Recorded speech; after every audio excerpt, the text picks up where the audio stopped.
On Tuesday afternoon, the President of the United States stood at a podium, the camera shutters clicking like frantic gunfire, and looked the American people in the eye.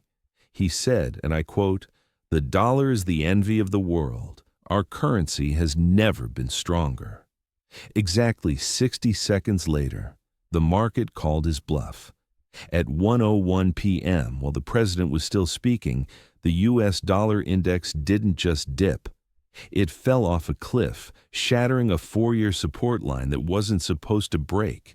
The system is supposed to be automatic. The world buys our debt, we pay our bills, and the sun rises in the east. But not this time. In trading rooms from New York to Tokyo, the screens turned violent red. Gold instantly spiked to $5,500. For the first time in history, the safe haven asset wasn't the dollar. It was anything but the dollar. They told you it was a glitch. They told you it was just market noise. They lied. What happened on Tuesday wasn't a glitch. It was a mathematical certainty that began exactly 730 days ago. The fix they just implemented to save the dollar is actually the very thing about to kill it. To understand why the money in your bank account is about to change forever, we have to rewind the clock. 2 years ago, the American economy looked invincible on the surface. It was early 2024, and Wall Street was drunk on the promise of artificial intelligence. Tech stocks were ripping toward the stratosphere, unemployment was at record lows, and the headlines promised a soft landing. But while the public was distracted by the dazzling lights of the stock market, a catastrophic structural failure was silently cracking the foundation of the US Treasury. In a windowless office at the Congressional Budget Office, a junior analyst stared at a glowing monitor, watching 2 lines on a graph slowly converge.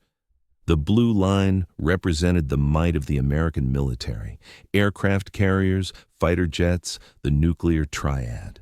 The red line represented the cost of servicing the national debt. For 2 centuries, the blue line had always been higher. It had to be. A superpower puts its survival first. But on a Tuesday in February, the red line didn't just touch the blue line. It severed it. The data was unequivocal, terrifying, and completely ignored by the evening news. For the first time since the founding of the Republic, the United States government spent more on interest payments, $882 billion, than it did on national defense. Think about the gravity of that shift. We were no longer a nation with an army that happened to have some debt. We had effectively mutated into a hedge fund with an army attached to it, and the hedge fund was losing money. The primary function of the federal tax dollar had ceased to be protecting the citizens or maintaining infrastructure. The new primary objective was simply feeding the beast that lived in the bond market. This was the crossover event. It marked the moment the mathematics of the empire officially turned terminal. We weren't borrowing money to build highways, hospitals, or high-speed rail. We weren't even borrowing to build tanks or replenish the stockpiles of missiles. We were borrowing hundreds of billions of dollars just to pay the interest on the money we had already borrowed and spent decades ago. That is the precise textbook definition of a Ponzi scheme. The scariest part wasn't the number itself, but what the number signaled to the rest of the world. In Beijing, Moscow, and Riyadh, central bankers weren't looking at the S&P 500. They were staring at that crossover chart. They saw a superpower that had lost control of its own checkbook. They saw a debtor so desperate it had to prioritize paying bondholders over securing its own borders. And like sharks sensing a drop of blood in a vast ocean, they didn't attack. They didn't make threats. They did something much quieter and infinitely more dangerous. Most people are going to spend 2026 wondering why their life is getting more expensive. You are currently looking at the data they aren't allowed to see. If you want to stay ahead of the narrative before the rest of the world catches on, hit the subscribe button and turn on the bell. They looked at their own vaults, filled with trillions of dollars of American promises, and realized those promises were no longer mathematically sustainable. The exit doors were open, but they knew that if everyone tried to leave at once, the building would collapse. So, they began to move toward the exits in silence, hoping nobody would notice the liquidation until it was too late. The betrayal didn't come with a press conference. There were no angry speeches at the United Nations, no burning of flags in the streets, and no declaration of economic warfare. It happened in the dead of night, transmitted through high-speed fiber optic cables running deep beneath the Pacific Ocean. While Washington was distracted by political theater and debating the next election cycle, the two pillars holding up the American standard of living quietly stepped away from the foundation. Tokyo moved first. For decades, Japan had been the loyal accomplice, the dependable friend who always bought our debt when we needed cash. But in late 2024, they looked at the deteriorating math and realized that loyalty had become too expensive. They didn't just trim their position, they executed a liquidation. In a single quarter, they dumped a staggering $61.9 billion of American treasuries onto the open market. It was a fire sale that should have triggered alarms in every newsroom in New York, but the headlines remained blissfully empty. Beijing saw the blood in the water and followed suit immediately. They accelerated their own exit, offloading another $51.3 billion. In the span of 90 days, over $113 billion of support for the U.S. economy simply vanished. This wasn't a portfolio rebalancing. This was an evacuation. The two biggest whales in the ocean had stopped eating what the Treasury was feeding them. And suddenly, the silence in the auction room became deafening. Inside the Treasury Department, the mood shifted from complacency to cold, hard terror. The secretary sat in his office, staring at a calendar filled with massive bills coming due. Social Security checks to mail, aircraft carriers to fuel, and those suffocating interest payments from the crossover event. He needed cash, and he needed it instantly to keep the illusion of solvency alive. But the lenders who had kept the lights on for 40 years were gone. The U.S. debt store was open for business, but the aisles were empty. The implications were catastrophic. If the United States couldn't find a buyer for this mountain of paper, the laws of supply and demand would take over. Interest rates would skyrocket to double digits, the stock market would implode, and the dollar would vaporize before the morning bell. They were cornered. They were out of options. And like any desperate addict suddenly cut off by their primary supplier, the government didn't decide to get sober. They didn't cut spending or face the music. Instead, they went out into the dark alleyways of the financial system looking for a new dealer. They needed a partner who wouldn't ask questions about solvency, a player with deep pockets and loose morals who could front them the cash to keep the high going for just a little longer. They found him waiting in the shadows, ready to make a deal that would fundamentally break the rules of capitalism. But this new supplier demanded a price far higher than interest. He demanded the soul of the currency itself. Fast forward to the freezing cold of early 2026. The financial system was barely holding together, stitched up by backroom deals and that shadow partner lurking in the dark. But in the West Wing, the new administration looked at the same crumbling charts and saw something different. They didn't see a crisis to be solved. They saw a weapon to be used. The logic was seductive and dangerous. If the American empire was drowning in debt, the only way to swim back to the surface was to make the debt cheaper to pay back. They called it the manufacturing renaissance. The plan was to bring the steel mills back to Pennsylvania and the auto plants back to Michigan. But to make American exports attractive to the world again, they needed the U.S. dollar to be weaker, much weaker. They needed to engineer a controlled demolition of their own currency, essentially putting the dollar on a discount rack to undercut China. It was a high-stakes gamble, playing Russian roulette with the global reserve currency in the hopes that the bullet was a blank. The signal went out loud and clear. In a televised address that will be studied by historians for decades, the president didn't promise to defend the currency. He shrugged. He looked into the cameras and uttered the phrase that stripped the last layer of armor from the economy. Let it seek its own level.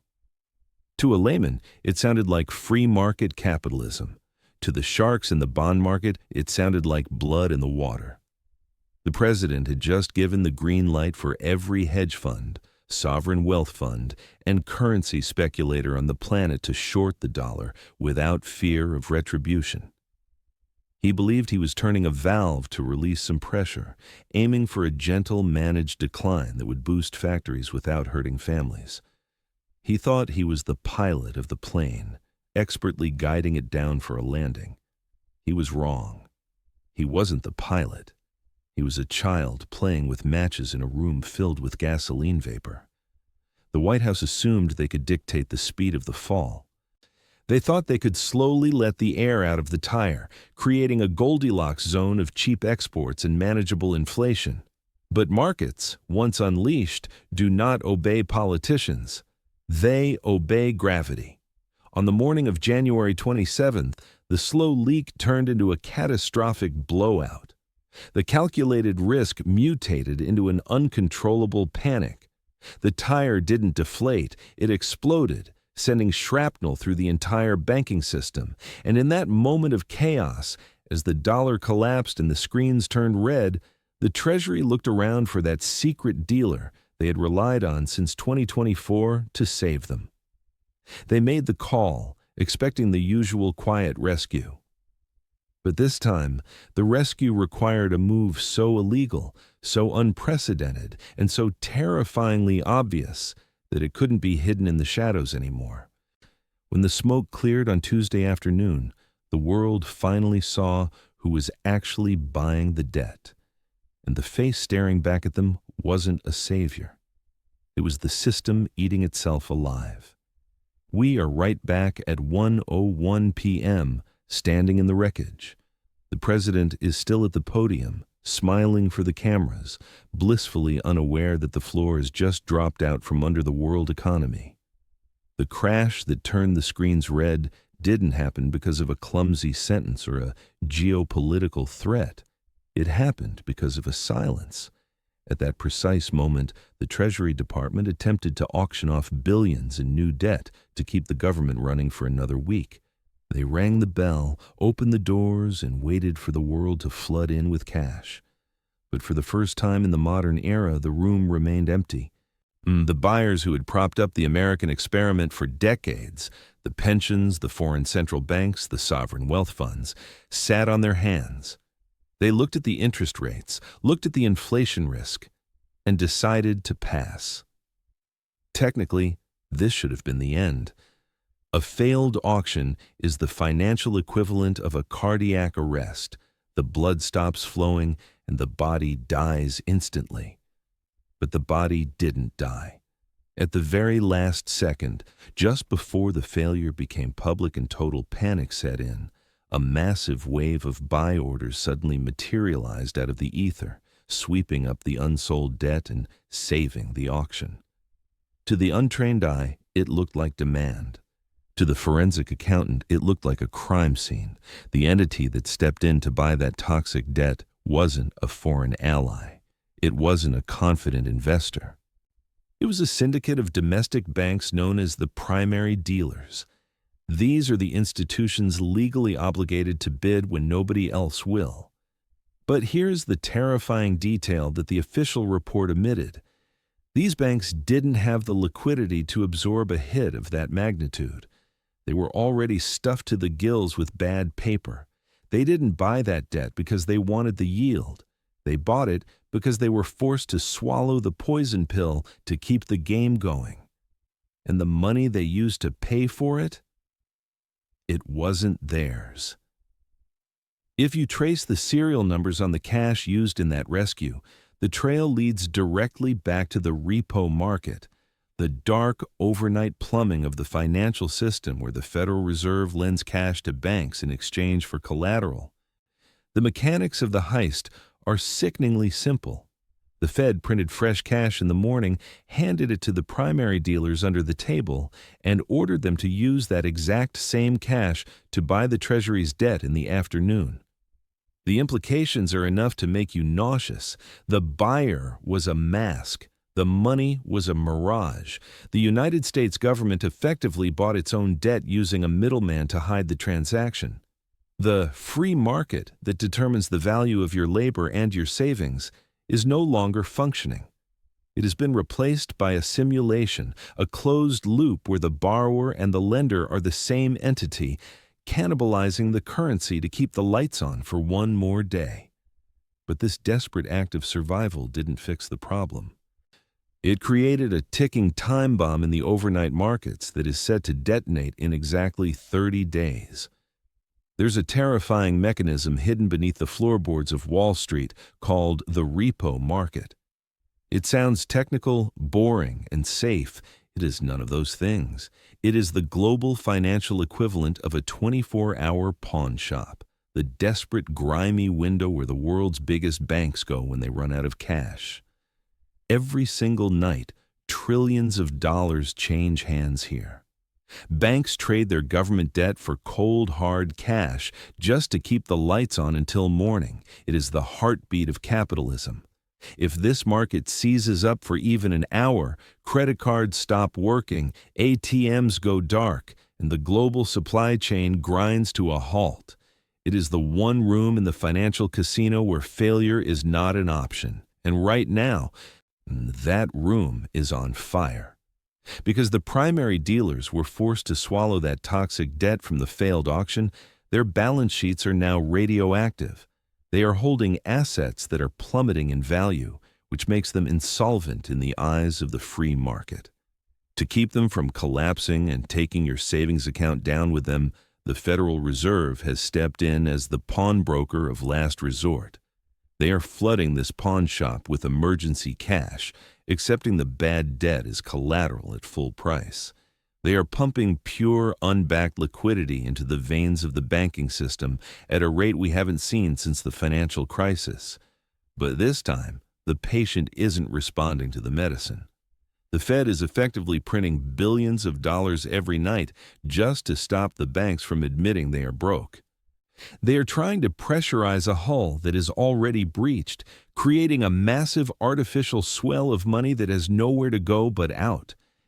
It is a desperate magic trick designed to make the insolvency disappear, but energy in a closed system cannot be destroyed. It can only change form.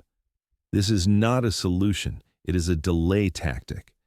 They have essentially put a cheap Band-Aid on a gaping bullet hole, hoping the bleeding stops before the public notices. But the laws of economics are brutal and unforgiving.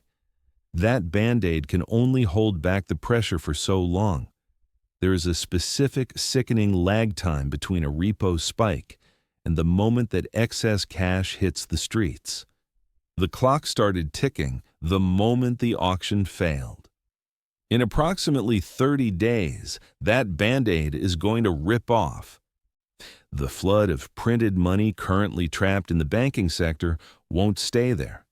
It will escape into the supply chain, chasing a finite amount of goods with an infinite amount of new, worthless paper. And when that wave crashes into your local grocery store, the price tag on a carton of eggs won't just rise. It will need to be rewritten every single morning. This is the moment where the old rules stop working. If this breakdown of the dollar makes sense to you so far, hit the like button. It tells the algorithm that this is a story people need to see before the August lag ends. It might be the only way to warn others before the Band-Aid is ripped off. The most dangerous aspect of this financial poison is the delay. It tricks you. It lulls you into a false sense of security. You walk into the supermarket today, you see the price of milk, and you tell yourself you can survive this. You assume the damage is done. You are wrong. The economic devastation we are living through right now, the rent hikes, the grocery bills that make you wince, is not the result of what happened this week. It is the delayed reaction to decisions made 12 months ago. In the world of monetary physics, there is a terrifying silent gap between the cause and the effect. Economists call it the lag. I call it the kill zone. Think of it like a tsunami. The earthquake, the massive printing of money to save the banks, happens deep underwater, invisible to the people on the shore. For a while, nothing seems to change. The water might even recede. The sun still shines. But the energy is traveling across the ocean at 500 miles an hour, gathering height, like gathering violence. The cash that the Fed just force-fed into the repo market on Tuesday hasn't even touched the real economy yet. It is currently locked inside the banking sector, moving through the digital veins of Wall Street. But it won't stay there. It is seeping out dollar by dollar into hedge funds, into commodity markets, into the hands of speculators. Over the next 2 quarters, it will slowly work its way down the chain until it hits the raw materials that keep you alive. It will bid up the price of diesel fuel. It will inflate the cost of fertilizer. It will corner the market on grain. What you are paying today is merely the bill for last year's mistakes, the bill for this week's panic. The price tag for the January injection hasn't even been printed yet. Or it is a mathematical inevitability barreling toward us down the calendar. When that wave finally crashes into the supply chain, it won't care about your budget or your savings. The collision point is already set. The shockwave is scheduled to make landfall in late summer, turning the inconvenience of high prices into a crisis of survival. The numbers on the shelf in August won't just be higher. They will feel foreign, like you've woken up in a different country where your currency is treated like confetti. The terrifying reality of 2026 isn't that the dollar has vanished, it's that it has become a ghost. It still sits in your digital wallet. It still appears on your paycheck. You can still hold the paper in your hand and feel the familiar ridges of the ink. But the soul of the currency, the collective trust that gives it life, has been hollowed out. We have entered the era of the zombie dollar. It walks, it talks, and it moves through the economy. But it is effectively dead. History has a haunting way of repeating its darkest chapters. In the final days of the Roman Empire, the denarius looked the same to the average citizen, but the silver content was being secretly shaved away, replaced by worthless copper, until the coin was nothing more than a lie stamped in metal. In 1920s, Weimar Germany, people carried millions of marks in wheelbarrows just to buy a loaf of bread, not because they had run out of paper, but because they had run out of faith. When the link between labor and value is severed, the currency becomes a parasite, consuming the very people it was meant to serve. We are watching that same rot take hold of the American psyche. Trust is the only thing that keeps a fiat currency from becoming kindling, and the trust was incinerated the moment the Fed turned the repo market into a printing press. You can feel it in the air. It's the frantic energy at the gas station where people fill their tanks even when they aren't empty, fearing the price will jump by morning. It's the way your neighbors are suddenly obsessed with hard assets, desperate to trade their paper promises for anything they can touch, smell, or lock in a vault. This is the psychological breaking point. Once a population realizes that their government is cannibalizing the future to pay for the mistakes of the past, the social contract dissolves. The dollar becomes a hot potato. No one wants to hold it for longer than a few minutes. But this velocity of desperation is what creates the final death spiral. The money moves faster and faster as people try to get rid of it, which only causes prices to scream higher, proving their fears correct. The architects of this disaster are still trying to maintain the illusion of control. They speak in calm, measured tones about liquidity injections, and managed transitions. But their eyes tell a different story. They know that a currency can survive a war, it can survive a depression, but it cannot survive the moment it becomes a joke. We are standing on the precipice of a great reckoning where the paper in your pocket loses its mask. But while the masses are staring at the fire, a tiny group of insiders is already moving toward a final desperate escape hatch that will change the meaning of ownership forever. You won't find it in a bank and you won't find it on the news, but it is the only thing that will survive the coming transition. But panic is a luxury you cannot afford. In the shadow of a collapsing empire, fear is the weight that pulls you under, but preparation is the oxygen that keeps you alive. The air is thick with the scent of a dying era, yet while the majority are frozen in the headlights of the coming tsunami, a silent migration of wealth is already underway. This is the great wealth transfer, a ruthless, lightning-fast reordering of the world where those holding paper are liquidated and those holding reality are rewarded. The question isn't whether the system is breaking. The question is where the value is fleeing to as it escapes the burning building of the US dollar. As the currency melts, the things it used to buy are becoming the only true bunkers. Real estate, once just a place to live, has transformed into a fortress of tangible utility. Commodities, the copper, the oil, the grain, are the raw DNA of civilization that no central bank can print out of thin air. Even the digital frontier has birthed a predator.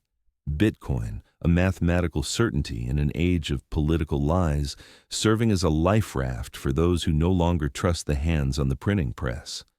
The smart money isn't waiting for a permission slip from the evening news. They are quietly diversifying into foreign equities, placing their bets on jurisdictions that didn't set their own houses on fire to stay warm. They are moving out of the splash zone before the January injection fully detonates. They understand that in a world of zombie currencies, the person who owns the productive farmland, the energy source, or the unhackable ledger is the person who dictates the terms of the new world. We are standing at the end of a 70-year experiment in human faith. The grand illusion that we could borrow our way to infinite prosperity without ever facing the bill has reached its terminal velocity. You have watched the crossover, you have seen the silent exit of the world's biggest players, and you have witnessed the desperate hidden heists in the overnight markets. The curtain is being pulled back, revealing a stage where the actors have fled and the set is catching fire. The dollar didn't die because of gold. It didn't die because of a single politician or a single war.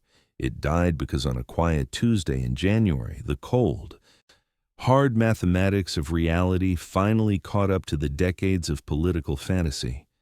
The heartbeat of the old world has flatlined, and the room is plunging into darkness. Make sure you have a chair,